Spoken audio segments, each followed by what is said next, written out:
everybody. Welcome to Kame House Party. I'm Vince.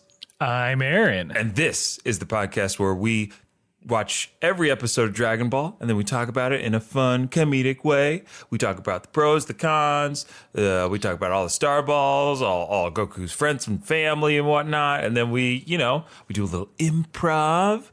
We get into some intimate things in our lives, maybe, perhaps, maybe not. But either way, you're in for a treat. But before we get into that, we got to do something called Kame Housekeeping. You got to get ready for the episode and got to clean up a little bit before the party starts. So usually the first piece of Kame Housekeeping that we have to do is something called the 1 Minute Roundup. Well, here's your coffin.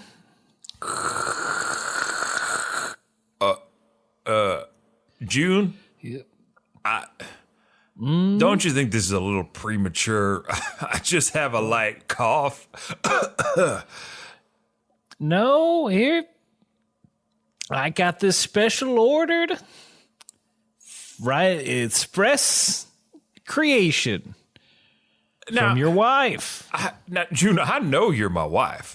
I'm just concerned that you've gone and pre-bought a coffin for my inevitable demise, and I have not shown any signs of weakness. Perhaps I'm even stronger than I was 4 years ago.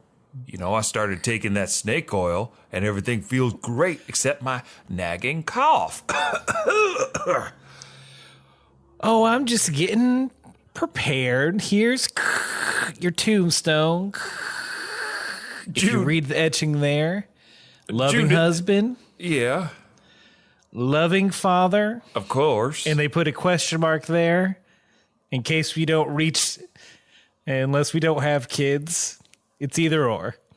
Well, I hope we bear children, or else who would work the field? And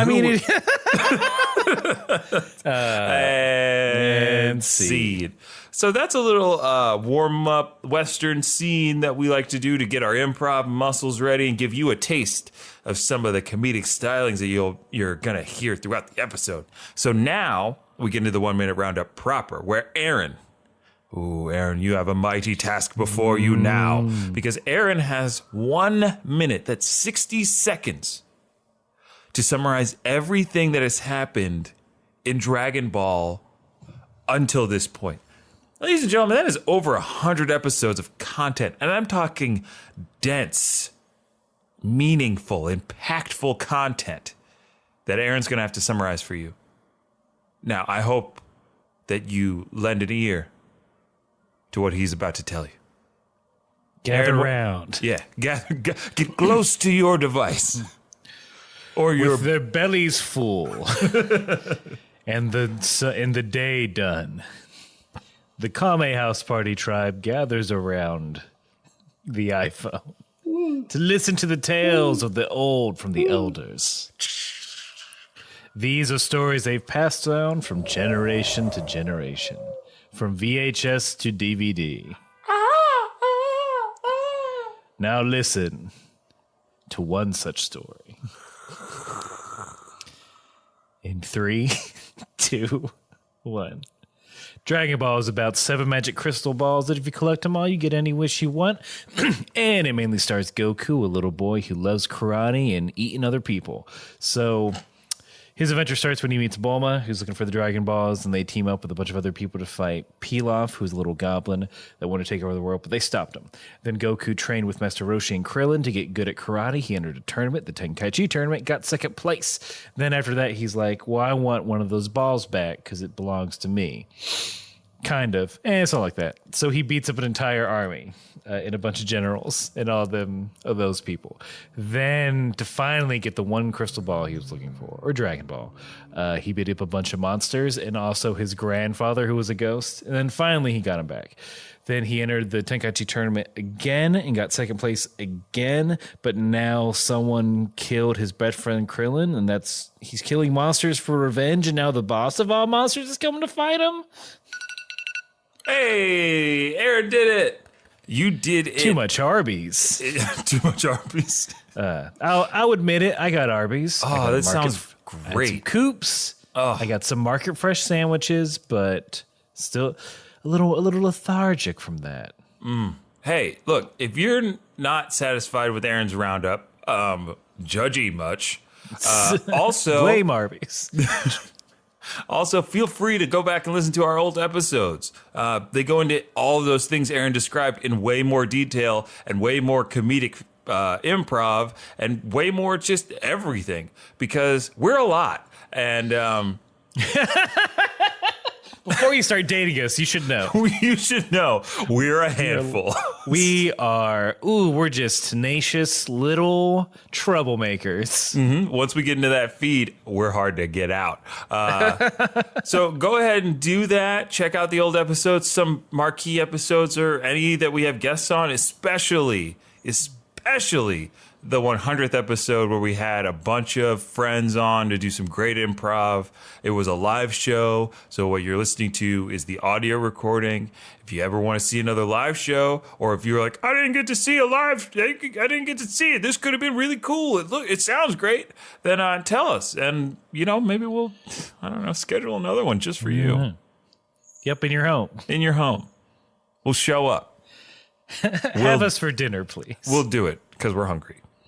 Now that I heard Aaron had Arby's, I'm starving. Yes, the natural reaction. The natural reaction to hearing Arby's. I'm hungry and I need some anime thing made out of cardboard. Boom. Shakalaka. I love that campaign. You can't tell me you don't love Arby's Instagram campaign where it's just anime references on top of anime references. They threw in One Piece references. Who does that? I don't know. Everyone? Everyone. Except us? Yeah, except us. We haven't gotten there yet. But you thought you got out of the Kame housekeeping section of this podcast. Did you? You're wrong. Because there's one final piece of Kame housekeeping that we have to do, and that's to let you know, the listener, maybe this is your first time listening and all of that was very foreign to you.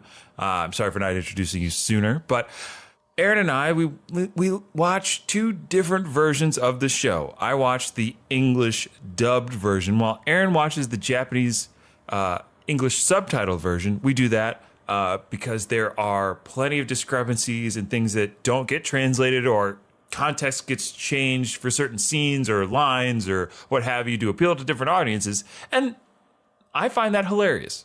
I think Aaron finds it hilarious as well. And we hope you do too. So, Aaron, I think we may have the same title on this one. Well, let's see. So we'll do it one word at a time together. Okay. All right. Episode 109 of Dragon Ball. Title. Son Goku versus Piccolo Daimon. Piccolo. It's kind of close. I think it's pretty much the same. Yeah. An accurate translation, if nothing else. Goku versus Piccolo. Perfect. Well, Yeah. King Piccolo. Got to throw that. Well, king. there's only one Piccolo. Why would I need to distinguish them? All right. Well, maybe we'll get into Audible that wink, in another audible wink, audible wink. 100 episodes or so. Okay, great. Yeah. So just hold on to that. Okay, I will. Yeah. Okay. Aaron, thank you. Thank you Okay, so you're much. welcome. Thank you. Thank you so much. Bless your heart. Wait, what did I do wrong? I don't know. Did I tell you I got thrown around today? Oh, that's a story for another thing, or maybe later I'll tell the audience.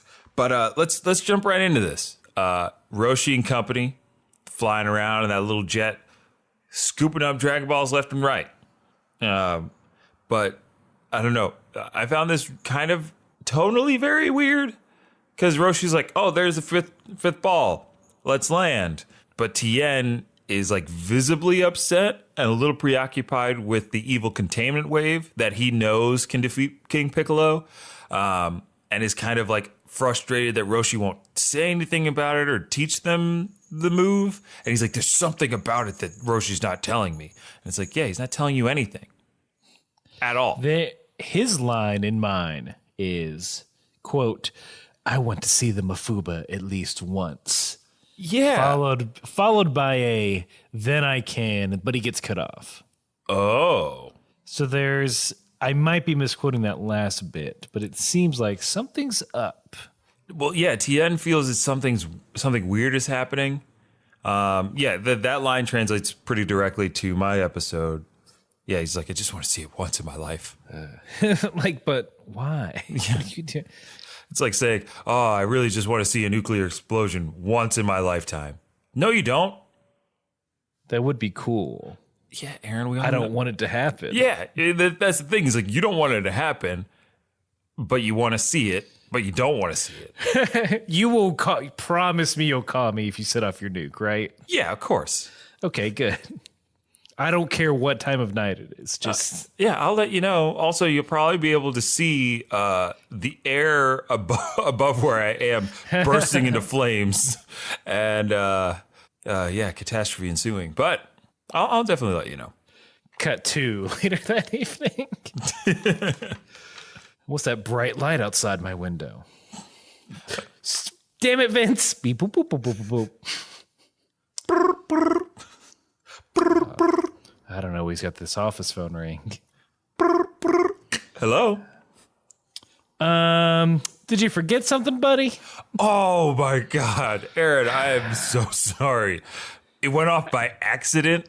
I had to watch it out here. Well, I had to watch it from a safe distance, and I barely saw anything. you had to watch it from a safe distance. I was running away from it in a Jeep, okay? That sounds badass. It was badass. The Rock was there, but look. What? Sorry, Dwayne, I'm on the phone. Yes, I want popcorn. You're hanging out. You're eating popcorn with the Rock? Light salt, remember? With light salt? Well, Dwayne, he's got hypertension. He doesn't want many people to know about it, so everything's light salt for him. I don't know why. I don't know why I had to remind you.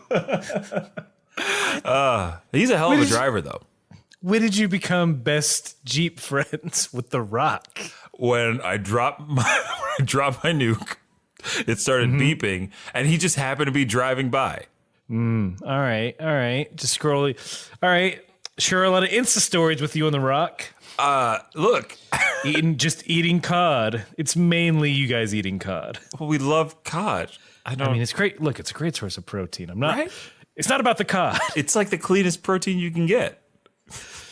Yes, Mate, look, I'm just saying my feelings are hurt. Oh. 1, I didn't get to see a nuke. 2, the new wrinkle of me not getting to at least meet the Rock.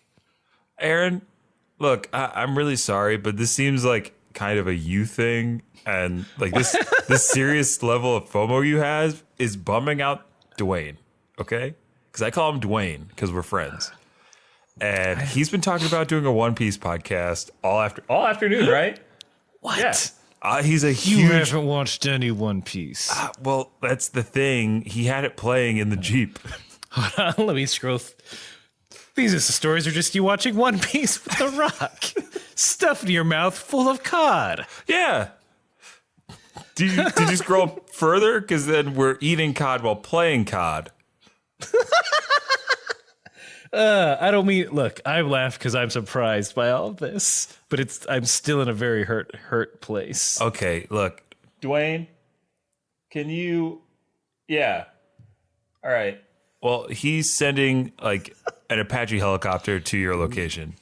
Okay, so when it gets there, no, my neighbors, come on. Oh, now it's your neighbors? I thought you wanted to be a part of everything. I do, but I do have work in the morning. Hey, look. It's like 3 a.m. I'm sorry. How can you eat that cod at 3 a.m.? He cooks it so well. He's got a sous vide machine. Oh, that sounds... I can't really call it. Dwayne, will you call in for Aaron? Yeah, if the Rock could call in to work for me, that'd be great. Yeah, no. No. I said no. Okay, so he'll do it, but he has to punch you in the stomach. That's... I mean, if you put it on Insta story, let's go. Bring that heli. Is it cool if we put it on Insta? Okay, yeah, he's down. All right, great. Cool. See, there it is. Like, fuck you, Doris, the old woman who lives underneath me. Hey, Aaron, what the hell is that? Shh, open the window. It's my friend, the Rocks. And see. see. And we all were best friends forever and ever and ever. We ate nothing but fish protein. We ate fish protein and lightly salted Orville Redenbacher. And there never were three better friends. We'll get used to that because this is what this episode. Yeah. There's not a lot happens, but there's not a lot of different things that happen in this episode. But it's still a very good, unskippable episode. Yeah, I would, in that vein, I would venture to say, like, I started getting legit feels of, like, when I first started watching Dragon Ball Z in this episode, the menace in King Piccolo, the insurmountable, like, how is Goku going to win this thing? Like the animation, the fighting, everything. I was like, this, ooh. It's like they're figuring out the formula right in front of our eyes.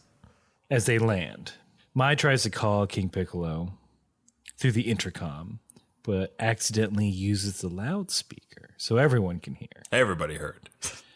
And this is the first time that I realized this, that Goku doesn't know who King Piccolo is. He has no background or frame of reference for how bad of a dude he is. But is that true? Like, is that true? Because I thought at some point when Tambourine was beating him silly in that first fight that they had way back when Krillin first died, he's still dead, by the way. Krillin is dead, in case you didn't know. All right. Well, yeah, R.I.P. Krillin. Yeah. Don't change that Krillin dead or not signage on your shop window. Yeah, don't change it just yet. He's still dead. We'll alert you when he's not. But until now, you're back from lunch at 1:15 and Krillin's still dead. Yeah, for now he's safely in a cryo chamber in a capsule in Bulma's underwear drawer. Great.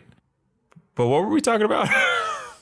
I swear, Goku, this is how he acts. He acts like he doesn't know. He knows that, here's the guy that is the boss of the creatures that killed Krillin.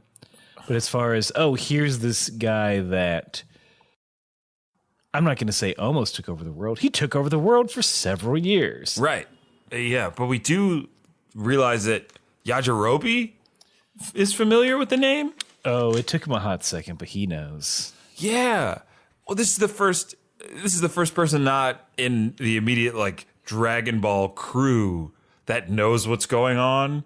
Or, like, knows who the bad guy is. Finally, a world-weary traveler. Right. Which makes a student of history. Yajirobe, consummate historian. Oh. He's listening to that hardcore history. Of course. I love hardcore history. It's my favorite podcast. I just ate a goat. Why won't anyone date me? I would love to be featured on Nicole Byers' podcast.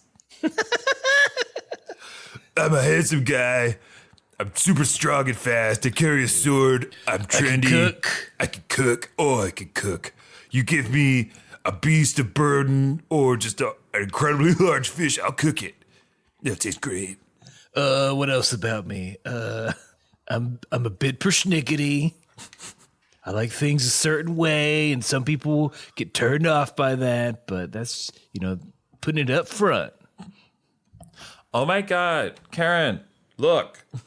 I found this guy's profile on Tinder and he put a video in it. Yeah, he is talking for a very long time. I don't know where to swipe. I just don't know where to swipe.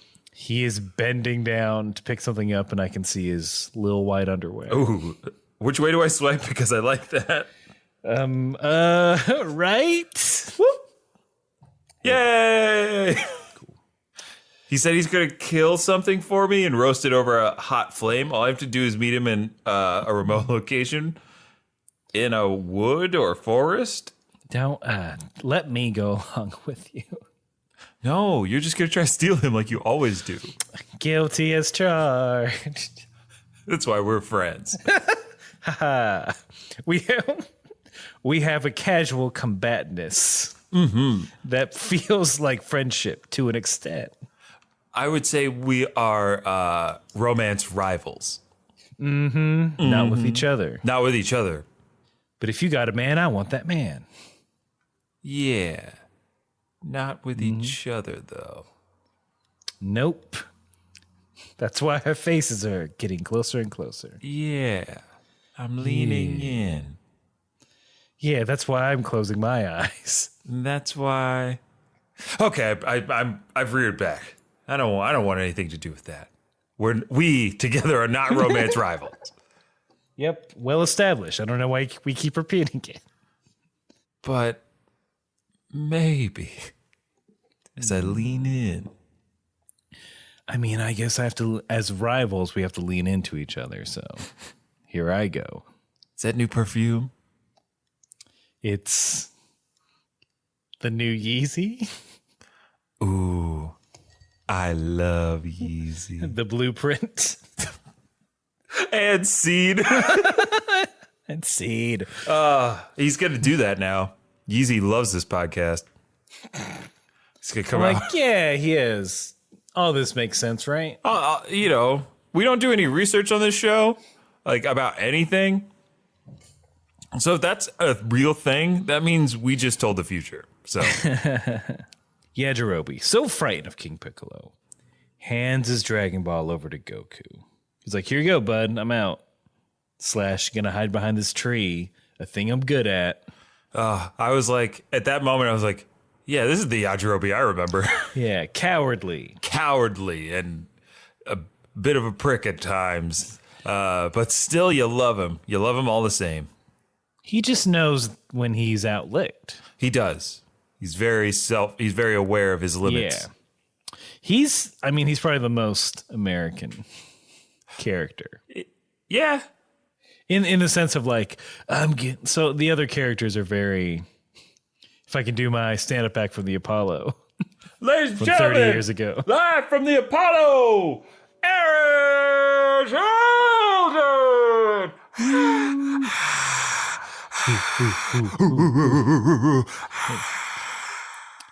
Y'all ever notice how most of the fighters fight like this? I'll never stop until I win, even if it kills me. But Yajirobe fights like this. I'm out of here. This guy's too tough for me. Gonna hide behind a tree and then strike when it's most opportune. This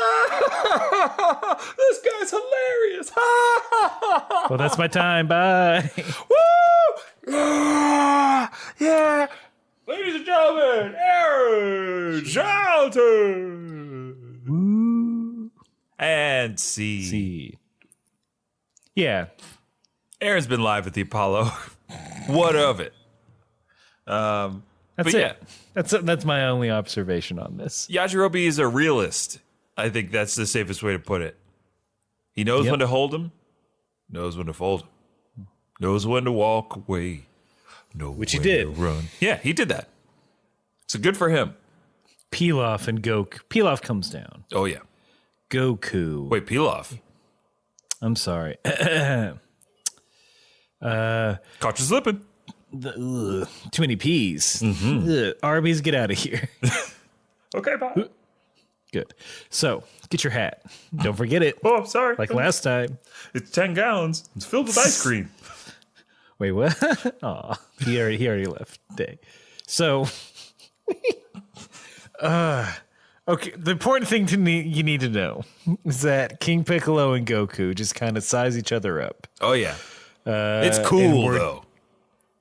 Yeah, I mean, they're just kind of recapping what's been going on. Oh, like, yeah. Oh, yeah, you're the person that killed my 2 kids. And he's like, I sure am. Because one of your kids killed my best friend. Yeah. Call it even. I think this is a perfect time to like start talking about because King Piccolo gives like a little monologue up at the top before he drops down when Pilaf is like sees Goku down there. He goes, "Oh God, it's that kid. He ruins every plan I ever have." And he says something that's like, I wish I wrote it down. I didn't write it down, so we can just move on. I wrote other stuff down, but King Piccolo's dialogue is menacing and pointed and well written in a way. It is. That I have to make note of it because it's like it's way different than any other villain Goku's fought at this point. Like Tambourine is a bit over the top and goofy. Like Tien had his inner conflict, so he wasn't really focused on anything. Yamcha was afraid of women. So that was like a weird, thing. And then, of course, like the Pilaf and company and Red Ribbon Army, they all had like major character faults or like some weird gimmick that was, their downfall. But King Piccolo has been kind of strong in his resolve and his conviction to do what he says he's going to do. And it really comes through here. I think one of the last things he says in his wee little monologue is, "You who amount to nothing more than ant shit," in reference to Goku. What? Yeah. Keep going. He says he's nothing more than ant shit. And that really gets Goku's goat because he decides to speed it off to fight while saying, "Shut up, you slug shit." Slug shit? Yeah. Ant shit and slug shit? Why are we know. using these derogatory terms to describe one another now? I would love to walk down the street and be like, "You piece of ant shit, move." Like, what? Ow. Yeah, just We're from Nebraska. We're just staring up and not moving while in the middle of the sidewalk. What's your problem? then I guess I better call you centipede shit. I'm covering my wife's ears and she's covering mine. Oh, well, guess what? Moths in here even with their ears covered up, you piece of moth shit. I heard that. Are we moth shit? Because I heard that one. We are not moth shit. Anyway, I gotta get to work at my advertising job. Yeah, thumb my nose at you, you dweebs. We're impressed. and see. We've deserved this. It's authentic. Now let's go to Sabaros. Ugh. Nah, Sbarro's is fine. Yeah. The best pizza is whatever's most convenient for you and doesn't make you sick. Look, Sabaros is fine. Just not in Manhattan. No. If you live in New York, Sbarro's is like, I don't know, it's like drinking water somewhere else. It's just not good enough. Local references. Yeah, New York water is the best water, period. Prove me wrong in an email at Kame House Party. Look, bring it. You got good water where you live? Send it to me. Actually, don't send me any water. That is weird. But tell me where you Send me live. your tap water. Can you please pay $10 to send me some tap water? So I can go, nope, not as good. Yeah. I'll stream it. You send me your tap water, I'll stream a water tasting. I don't want to put that out Who's to ready the for the internet. tap water challenge? Who can beat New York City? Oh, yeah. Oh, Is Aaron, it you, Kalamazoo? Aaron, we're starting a challenge, an internet challenge? That's right. Tap water challenge. Who's got better tap water than New York?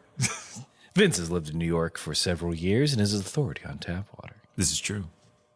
Bum, bum, ba-dum, bum. Speaking of challenges, Word. it's time for a bunch of fighting. Oh, this is such a So- good scene.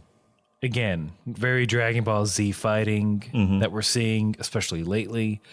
So Goku very fast pulls a beat 'em up on King Piccolo to the point where King Piccolo like drops back Oh, on yeah. his back, Falls down. which saying that there is someone in this world who could put my back to the ground. Yeah, my quote is, "What you did was unprecedented. I had no idea I could be knocked down." Like, what does one do in this situation? Let me think back. Pissing the night away. Pissing the night. I get knocked down. Piccolo, but I get bro, up I again. love this song. I never wanna keep We'll me always down. remember I it. get knocked down, but I get up again. You're never gonna keep me. Well, Have you met Diane? This is Diane. sorry, I was a little high. Hello, Diane. Don't you like this song? Don't you like remember it and its advice? It's just good life advice. Have you seen the size of my hands? You know what they say about a green guy with antenna with big hands? Hold on, what are you about to say? I'm coming out of my high. What? Tell me. I was just making a joke about how you need big gloves. How did you know? They're right there on the bar. You piece of literal Fly. Night away. Oh, that's the song. Pissing the night away. I need another hit. You stupid beetle shit. Oh, that hurt. I'll remember that for sure and use it on a child later in life. Oh yeah, that's what I do. Get back up again. Scene.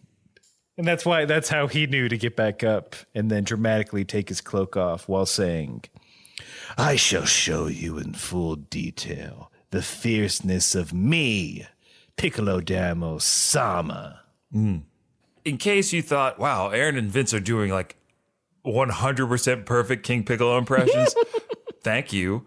But there's a sinisterness that doesn't come across that was, just watch this episode. Watch episode 109. And like, if you've just been like kind of listening to the podcast tangentially, just watch this one. It may be the episode that you start being like, I'm going to keep watching from here on out. Because that's how it felt to me. I wanted to keep watching after this one. It ended very quickly. Yeah, it went by too quick, unfortunately. Which is hard to say about Dragon Ball, because usually the episodes last a little too long in some sometimes. But I like the quote that King Piccolo said after he got up, and he's kind of like toying with Goku in how he's delivering his lines of dialogue, because he is like at one point, in one way, he is very impressed, but he hates martial artists, as we know, and he like respects and hates Goku's like arrogance and confidence, but he says like, you have such great strength. I'll do my best to keep up. And I was like, ooh. Then he winks a bunch of times. Oh yeah. Then so strong. Ooh, wink, I can't wink. believe it. Wink, what wink. am I gonna? I glow. Yeah. Yeah, his eyes glow. He's got like a flame aura. Yeah, some weird smoke effect. Yeah. Some orangey, billowy stuff. And then I wrote KP, that's short for King Piccolo, is flexing on Goku, just putting his energy out there, pushing Goku back. Yeah, weird flex, but okay. Hey, flex how you want. He is ripped. He reminds me of like a J.K. Simmons when he just had the full beard and he was training for when he was Commissioner Gordon. All right, Vince, I never watched Justice League. Does Commissioner Gordon show off them guns? Does he beat up anyone? I never saw Justice League either, so I'm just going to say yes. Because why did J.K. Simmons do all that work if he could not punch somebody, or if his sleeve didn't get happenstancely ripped off? And then he's like, oh, my guns. Oh, my sleeve, my detective sleeves. They're being ripped off by these parademons. Parademons! Time to bring you in for questioning. Knuckle crack. By questioning, I mean I'm going to beat you up. Yeah. Possession of my fist is 9/10 of the law. I have the right to bear arms. He tears them off. And then a flex. Yeah, of course. Yeah, and in that scene, Superman's like on the other side of the two-way mirror, and he's like, impressive. Most impressive. Most impressive. Can we go to commercial now? Yeah, we can go to commercial. Great. There's something I was supposed to do with this commercial, but I don't quite remember. Let me think back.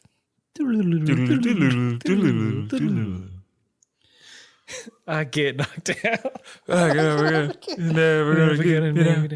Vince.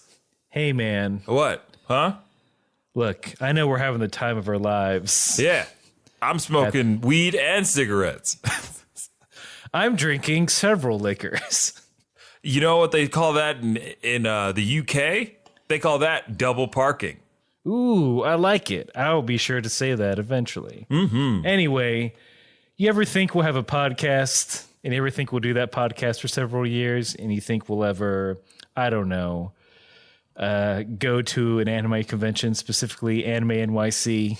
Huh. Aaron, I never thought about that. But, like, we're in the present. So if we do end up doing that, In the future, yes. yeah, in the future, I mean, I think it would be really important to tell people that we're going to go there and, like, hang out. And then maybe they could beat us. But I just got to take a hit of this cigarette. Dragged it all the way to the bottom. Ooh. Watch me chug this half bottle of daiquiri mixer. You're a wild man. It's so sweet. But I did it. Oh, man, that's great. You know, I bet you when we, or if, I don't know. Gosh. Yeah. Pie in the sky. We get Pie it. in the sky. If we, end up going to NYC, it would be really, really cool if, we saw some fans there and enjoyed anime together. Yeah, I'd imagine we'd do it, and I'm just pulling these numbers out of my butt that I've been butt chugging with. Hey, butt chug, butt chug, butt chug, butt chug. So I'd imagine we'd probably go on Saturday, November 17th, 2018. Oh, wow. I mean, yeah, that's a nice round number to just put out into the ether. That just flows. That was off the dome. Yeah. Are you going to do that rap battle upstairs? Because this party is fucking lit. I know this party's very late 90s, early 2000s as fuck, but I love it. Oh my gosh, Aaron, look who just walked in. Kevin Bacon!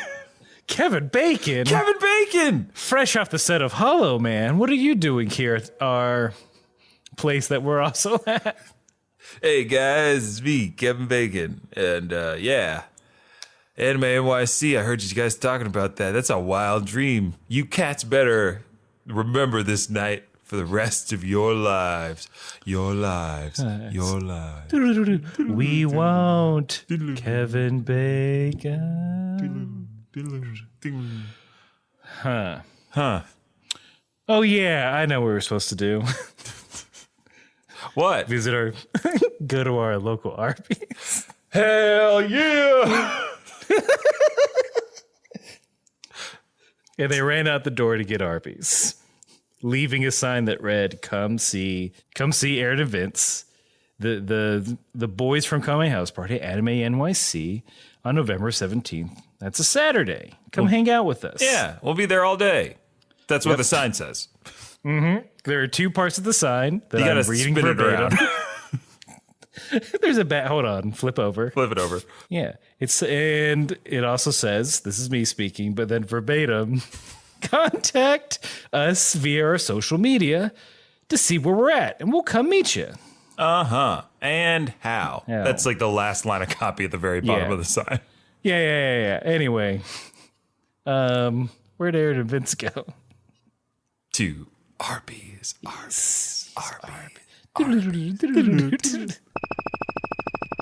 Hey, wake up. Huh? What? Me? Oh, no, Yeah, I've been awake. Everyone. Oh, great. Yeah. We haven't both been dreaming / reminiscing. I don't think so.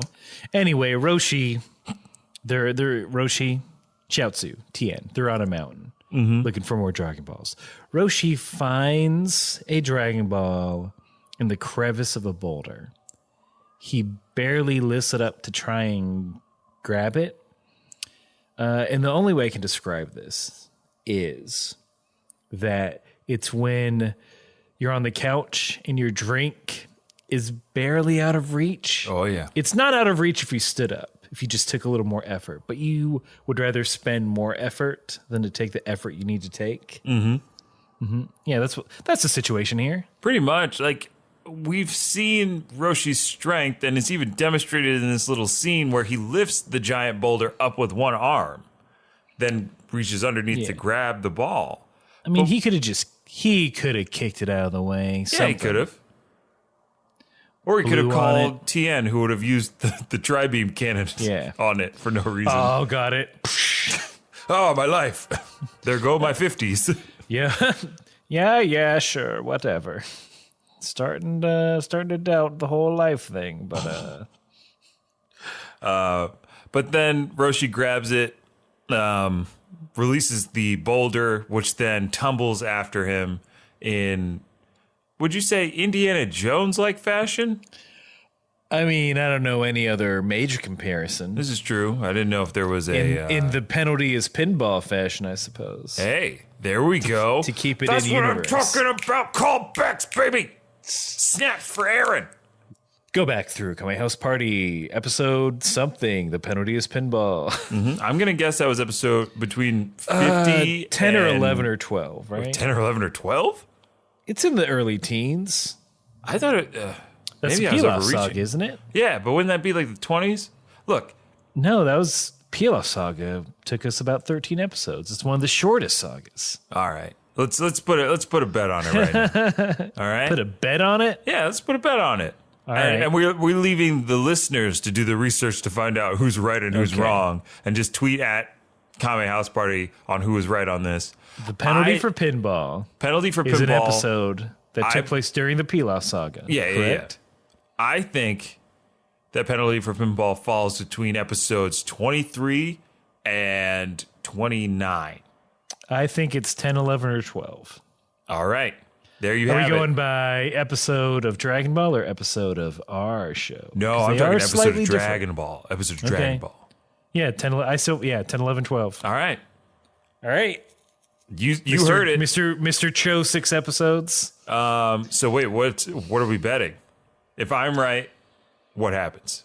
If you're right, then I will give you a gift card for Arby's. Oh, you got me. Okay. And if you're right, I will give you a gift card to Arby's. Oh, man. So- Roast beef is on the line. Yeah, we got roast beef and curly fries. We gotta get more beef to squash this beef. Yeah, we need beef to squash this beef. Yeah, so tell Thinly us who was sliced. right. We will follow through with this bet. Yeah. We won't look. We won't. We will At our not own look episode. because that is akin to research, and that is something we do not do here. It's basically who do you want to win some curly fries dunked in Arby's sauce? Who do you yeah. Yeah, that's it. So Roshi has the 3-star ball in hand. He's running away from this boulder. Yeah, we're back on the episode proper. He's running away. Thinks he gets away. That boulder can jump. Splat. We get a onomatopoeia. A big old splat comes up on the screen. Yeah. And of course, Roshi loses his grip, dropping the 3-star ball into a crevasse. They are very high up because it drops Forever. down into a forested area below. Mm-hmm. Roshi's okay though. Roshi's fine. But then, you know who's not fine right now? Goku. Yeah, Goku's not fine. Okay, good. I was like, wait a minute. Where are we at in this fight? Trick question. Me. No. Goku is trying to resist King Piccolo's power and his aura that he's forcing Goku back. Yeah, he's like, I can't move. What's going on? There's just a lot of wind. Yeah. A mighty wind. A mighty wind from the leering eyes of King Piccolo. And which he then takes this opportunity to uppercut a fool into the air. Gosh, he does. Jump up into the air, then downercut a fool into the ground. Yeah. And then King Piccolo reaches into the little crater that Goku's in, pulls him up by the scruff of his neck, and he does one of the meanest things I've ever seen done to a person.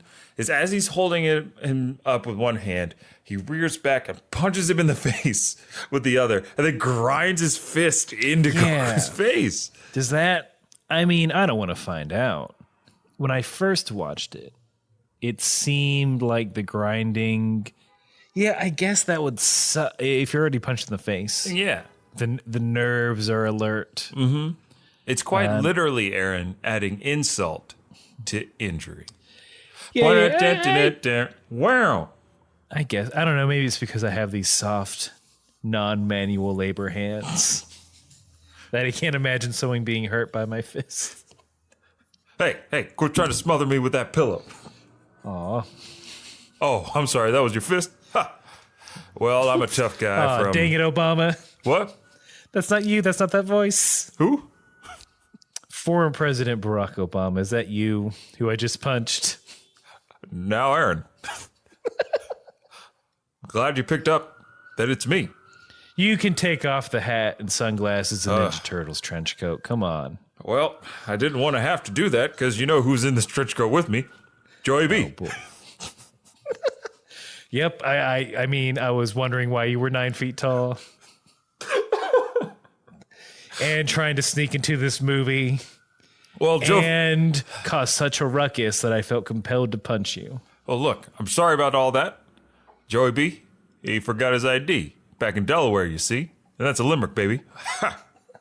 I also barred him from speaking, so he's not going to talk this entire time. Okay. I was wondering. He's just holding up a finger and shaking his head. Joe, what'd I say? No speaking. That's nonverbal or verbal. Your legs don't talk. Sorry about that. Anyway, Can you just run ticket again, to please? Han Solo. You just seem like you have a lot of time in your hand, and it could maybe be used in a better way than seeing Solo, a Star Wars story. Well, what you don't know is Sasha Malia. They love pranks. I'm trying to get them to watch my YouTube feed. Oh, okay, I see. Hello, Mrs. Obama. Michelle, you With get the all camera. this? All right. All right, here's 3 tickets. I'm sorry, I got to charge you. I have to charge you for Joe as well. Come on. He's basically a kid. Fine, I'll discount it. Boom. Roasted. Is that your tagline for your YouTube channel? Well, it is now. And seed. I have not done Obama in a while, and that did not feel good. I'll work on it and be better next time. All right. Work on that, Joey B. Yeah, gotta work on my Joey B. Joe, if you're listening, still love you, buddy. Represent. D-E? D-E? North side? If we can backtrack, speaking of saying some weird things, Yes. backtrack a little bit. Once, he down punches Goku, picks him up, says to Goku, "Oh, you still live?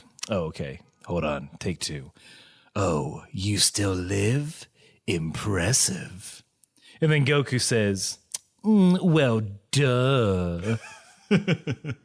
I mean, within the dialogue, it's a bit more subtle than we're used to. Like King Piccolo isn't outright saying like, "I'm impressed by your, fortitude," or he's not saying like, "You think a child like you could stand up to the likes of me?" He's like, no, it's like, Your karate's got me like, whoa. yeah, it's a lot more like, He's like, game recognized game, but baby, I'm LeBron James.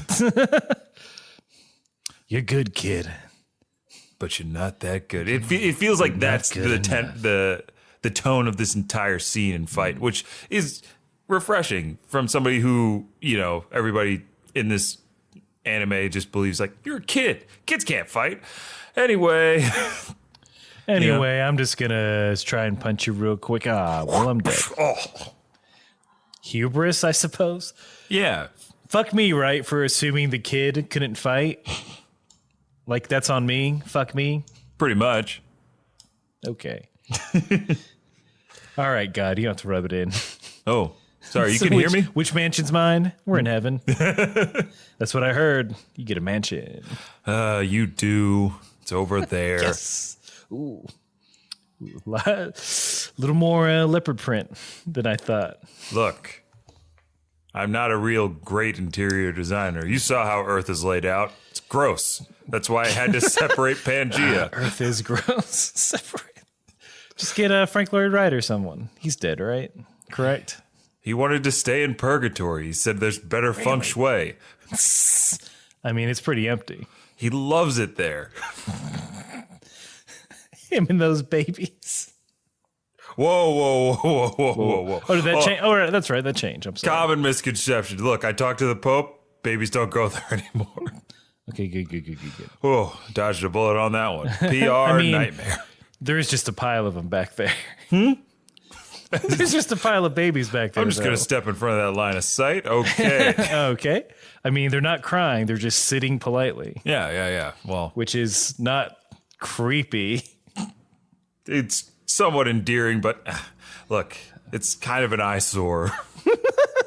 Yeah. Yeah, those angels are slowly putting cones up. They'd do a lot faster. Fabio, work faster.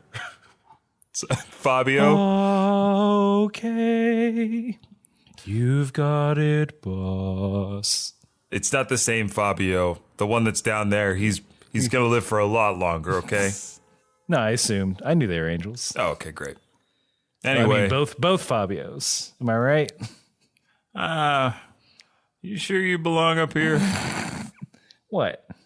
Yeah. Off to my mansion. Okay, now that you're in, I can't evict you. Close. Squatters' rights. And scene. Oh. Look, if you just get your deposit, your first month and your second month for heaven, then claim squatters' rights. We broke the code. We broke the code. Download my ebook, $29.99. Learn how to hack your way into heaven. Life hacks to get you into heaven when you're dead.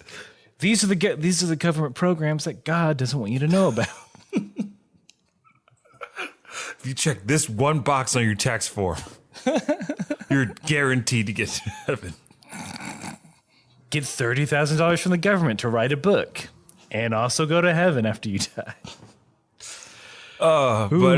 Oof. So speaking of heaven and dying, our boy Goku is taking a licking because as King Piccolo was holding him up by the scruff of his neck, Goku did the most Goku thing ever and bit him on the thumb.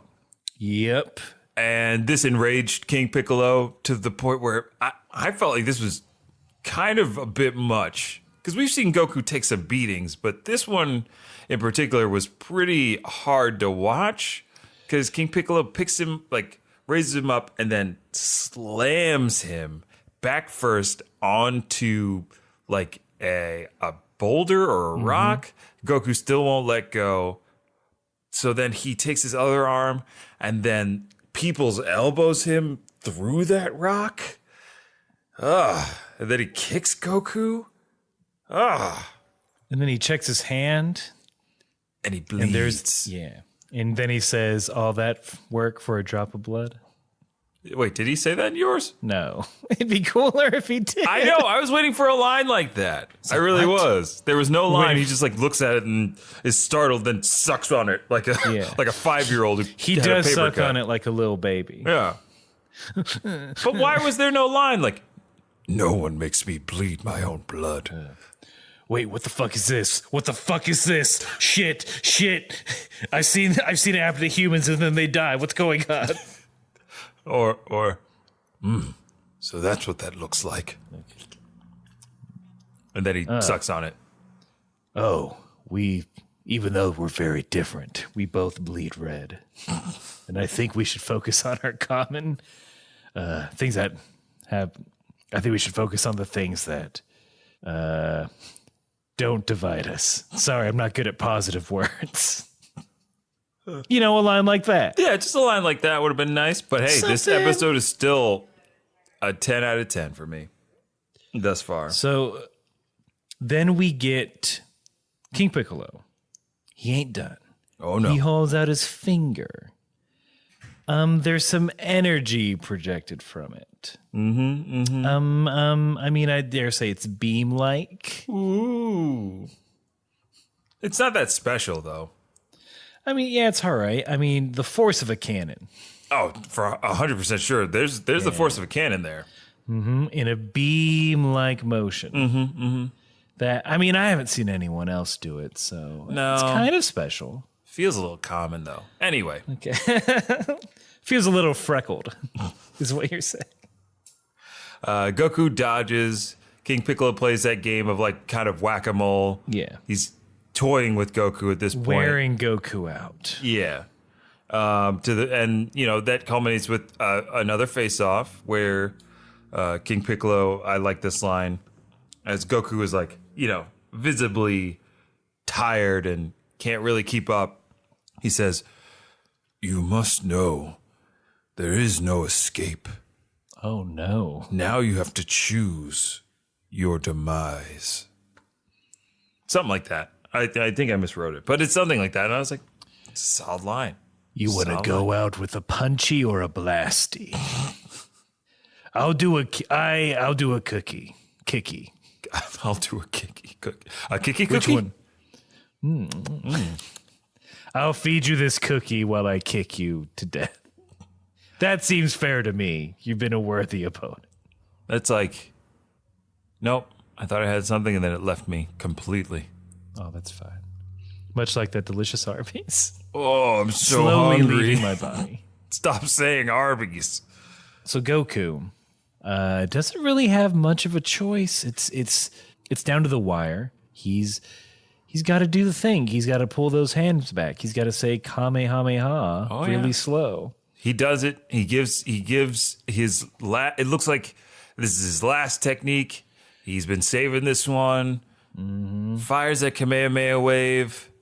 King Piccolo's a little scared because he thinks it's the Mafuba for a second. Almost for the tone of the episode, almost like out of left field, exaggerated, like he's like, whoa, like he's terrified and then realizes what it is. Then he takes it to the chest like a man. Oh, a direct hit, Goku says. Yeah. And then as the dust clears, as the seizure-inducing lights calm down, we get a King Piccolo looking smug. Quote, "Did you just do something?" Oh, that's a good line. That's a good line. I don't think I had a line like that. Did online. you do that? Did I do that? What you talking about, Goku? New phone, what that? Really, what are phones? What are phones? I was trapped in a rice cooker for 100+ years. You notice how humans die between the ages of 50 to 75, and I just keep living on forever? What up with that? What up with that? But That's yeah. my time. What? That's his power. Ultimate what up with that power. But that's pretty much it. That's the end of the epi. We have... Even Goku is scared now. Terrified. And as the announcer says, will Goku end up dead? It's just Goku in the most horrified face I've ever seen on that boy. Oh, yeah. Because he needs some backup from his friends. Mm-hmm. Named Yajirobe. Yajirobe. Still behind that tree. Still unnoticed by King Piccolo.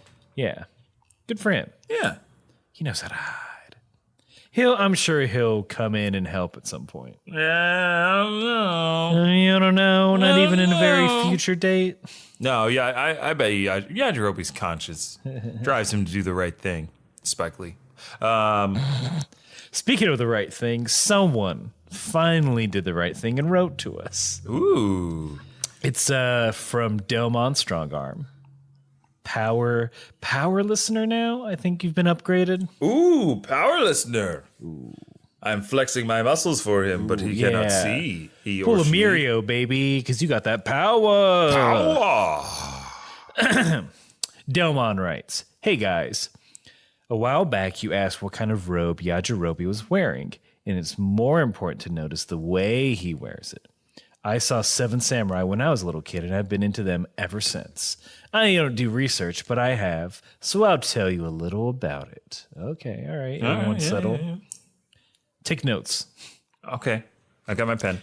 All right. Yajirobe is a Ronin, masterless samurai, and that's why he has shaggy hair instead of the top knot, much like Musashi, and that's why he dresses casually instead of formally. Also, his weird man thong is just historical Japanese underwear for men. The way he dresses does show that he is a Ronin, and most Japanese would pick up on this. Think of a cartoon police officer as opposed to a cartoon park ranger. Although their uniforms are similar, simple differences are easily noticed by Americans. I remember you saying that we could submit our own 1-minute roundup, but I like the way you guys do it. So I'll leave it to the professionals. And professionals are in quotations, and I don't know if I appreciate that. I do. Just, if you're going to compliment us, compliment us. Come on. Yeah. Continues to write. But having seen all of Dragon Ball and Z and having read all the manga, it got me thinking about the formula that the series follows. Ooh, consider this. Every character that isn't Goku starts off as an adversary, and depending on the character, Goku almost always fights and then befriends them or basically destroys them. Examples: Goku fights Bulma, Car pistols versus Boy, but befriends her. He fights Oolong and they become friends after he saves Oolong from falling. Guillermo, Yamcha, on and on. Even my boy Kuririn is Goku's adversary until they become friends, but Pilaf from the Red Ribbon Army are defeated, but not befriended. Roshi as Jackie Chun and Tien Shin Han are rare cases where he doesn't defeat them, but friendship and respect are still reach. I know this is long-witted and it's deep thinking for a children's cartoon comic book. Nah, baby. No, this is exactly what we wanted. But I think it's a good message and a testament of good storytelling on Toriyama's part. Anyway, thanks again for all the laughs and keep up the great work. I came for the Dragon Ball and I stayed for the Nick Cannon hatred. Delmon Strongarm. P.S. The O-N-D part of Delmon is pronounced like almond. LOL. Delmond. Okay.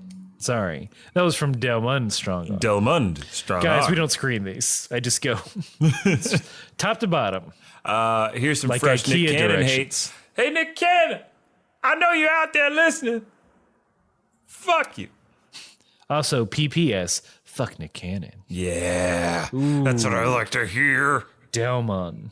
That coward. Delmond. Almond. Delmond. Yeah, Delmond. Delmond. You got it. You got it, baby. You got it. Thank you. That was great. Yeah. I don't think that was too long at all. Oh, so he is intentionally a Ronin. And now I know. I really, like, for the life of me, I had no idea that's what Yajirobe's whole deal was. And I've watched, all of this and all of Z before, so. Yeah. I knew Samurai, but not this in depth. I honestly just thought he was a dude with a sword in the mountains. Mountain Sword Boy. Mountain sword dude. Well, boy now. Yep. Dude later. Boy now, dude later.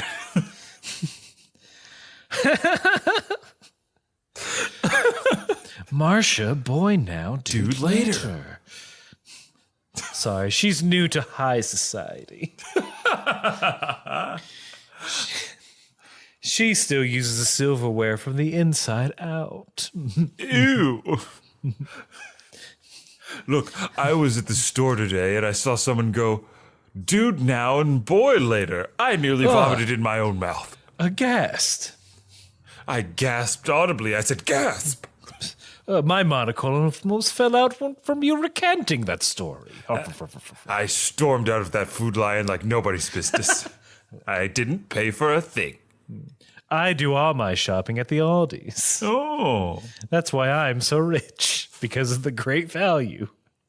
It is a great value. I'm going to start going there with you. Yeah. We'll make a day of it. A whole day? We'll take the yacht. That will take us to the helicopter. Mm-hmm. That will take us to my Ferrari. Ooh. That will take us to American Ferrara. Yes. For a meet and greet. Yes, of course. She loves doing that right before I shop. Then second Ferrari. Then a Tesla for like a minute. Well, Before it'll be it runs auto out of driving, power. and we wouldn't be able to fit all of our groceries into those Ferraris or America Ferrera. Yeah. Oh, you can't ask her to carry groceries. She's America's dream. She is the American dream. Did you know that she was an experiment to personify the American dream? Did you know that she gives me life? It's a real Iron Giant situation. I loved that movie. Vin Diesel was perfectly cast. Yes. Vin Diesel does the voice for America Ferrara as well. And scene! This is too much! What? You don't want to be rich people just saying crazy ass shit? Crazy ass rich people. Don't give me money. I'll waste it on meet and greets with America Ferrara. I've never seen Superstore. Wait, you've never seen Superstore? Nope. Should I? I think Jane the Virgin, nothing. I passed on Jane the Virgin. I did watch a couple episodes. Maybe of Sister of the Superstore. Traveling Pants, bits and pieces. Oh, I didn't watch that, but I did watch Ugly Betty, and I watched. Oh yeah, she was ugly. Why do I know? She has been a part of our lives for so many years. Yes, and no one knows it. nobody knows it. She's just quietly. It's time to implanting use herself in our our platform, our Oh yeah, we got to plug wide-reaching ourselves. platform, to help America Ferrera out. She's having some trouble. Yeah, if with you want to name- help out America Ferrera, just check us out at KameHouseParty.com. Kame House Party on all the social medias and feeds. That's Twitter, Instagram. We on that Spotify.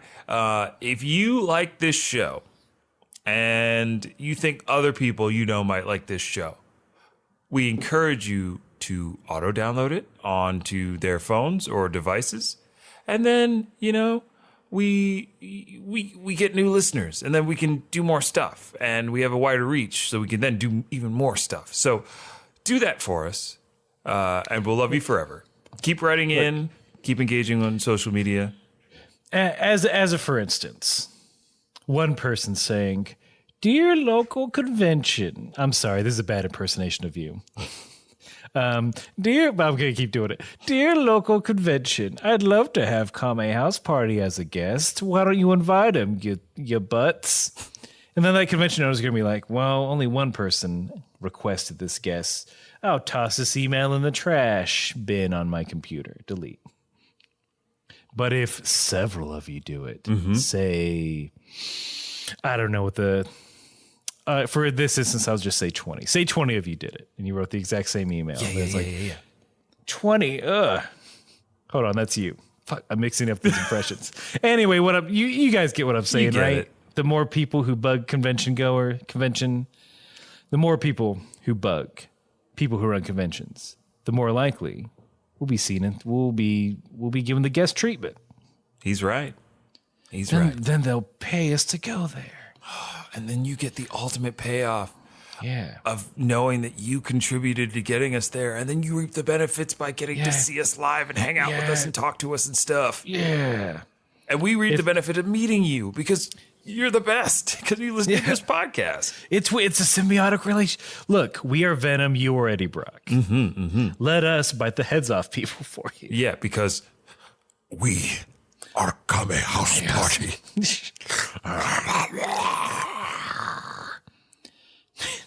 Look, whether you're been joined with an alien symbiote, whether you're just remembering that one song by Chumbawamba, or whether you're America Ferrara, you know what you got to do, baby. You gotta keep